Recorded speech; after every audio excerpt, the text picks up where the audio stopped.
based in Oakland, California. And this Susan Rosenberg is a co-chairwoman of that group. And she is a convicted terrorist, a violent woman who served hard time in a federal penitentiary. I didn't know that, but Mr. Walter and his crew found that out. He joins us now from Washington. When you ran that article, and I saw it on Real Clear Politics, what kind of reaction did you and your organization get, Mr. Walter? Well, we got a very nice reaction from conservatives who were shocked and appalled to hear about Ms. Rosenberg's background. We got deafening silence from the Washington Post, the New York Times, all the television networks, etc. Although, I should say Tucker has mentioned it, though. That'd be the one exception. Were you invited on any programs? Nope, not to discuss Ms. Rosenberg. Mm-mm. Were you invited on any programs to discuss the Black Lives Matter Global Foundation? Nope. Outside of us, did you see any other original reporting on the Black Lives Matter Global Foundation? Maybe an occasional detail added here and there, again, only by conservative outlets, though, online.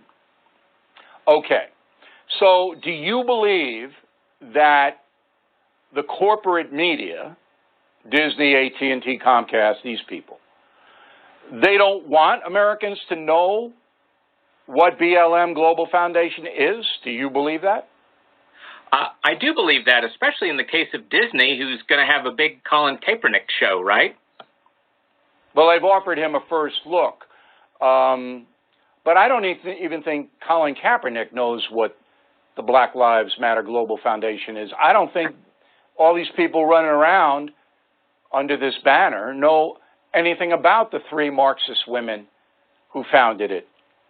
But I could be wrong. Maybe they do, and they don't care. I'm sure there's more ignorance than knowledge, but you're right. They wouldn't care that much. It seems to be very hard to embarrass the left, especially when they get to keep so many things silent. All right. Now, the big news organizations, they're going to black out, and I think I can use that word, blackout, but CNN may have it on their list.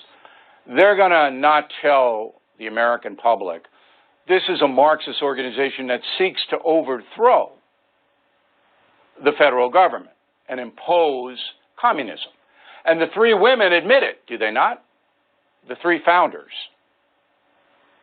They are, in their own words, trained Marxists, and certainly Ms. Rosenberg, the co-chairman of that pass-through that you mentioned, Thousand Currents, where the money flows through, the only repentance she had for all of her violent terrorism in the 70s, 80s, her one regret was she did not shoot back against the cops. She wanted more violence against the police. Do you believe that if this were a front-page story on the Washington Post and that ABC News and CBS and NBC picked it up and led with it on their nightly newscasts and said, you know, you really should know that this Black Lives Matter Global Foundation, which drives the Black Lives Matter protests, because it does, they're Marxists and they want to overthrow the government. Do you think that Americans would care? Sure, the average American, of course, is appalled by that kind of radicalism, and especially, you know, extremism is really extremist when it's violent. When you reported the link between this violent, convicted terrorist, Rosenberg, and Black Lives Matter Global Foundation, you would think that that would be, all right, a story that get picked up. Did you send it to the AP? Did you send your stuff out? Oh, yes. No, we've sent it out. And in fact, our InfluenceWatch.org website, which is sort of Wikipedia of the left, for many of these groups, we're on the first page of Google results. They don't, you know, they can ignore us. They can just go to Google and find the same info from us.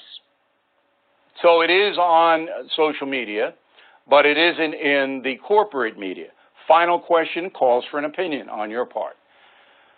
Why would Disney and Comcast and AT&T, which run CNN, why would they want to promote communism, to promote people who would seize their assets, who would destroy their corporations?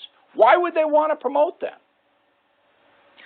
Well, I think it's a combination of guilt, because to the extent they think about this, they feel guilt-ridden and paralyzed. And then also it's the fruit of all these decades of horrible education that we've given people. I mean, if you're a 30-something powerful executive somewhere, you're brainwashed almost certainly from the education you got.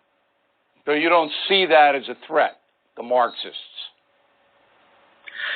You think that's just you think it's reality. Oh, well, of course, this is the way the world works. We all know that, and I kind of feel bad because, gosh, I have an awfully nice place in Greenwich, Connecticut, where I commute down to Manhattan to my offices. All right, I don't know, there's something corrupt, obviously, in the press. It's at the most corrupt point in our history, in my opinion. But, Mr. Walter, we hope you keep investigating, and we really appreciate the good work you have done so far. Thanks for appearing tonight. Thanks so much, Bill. Okay.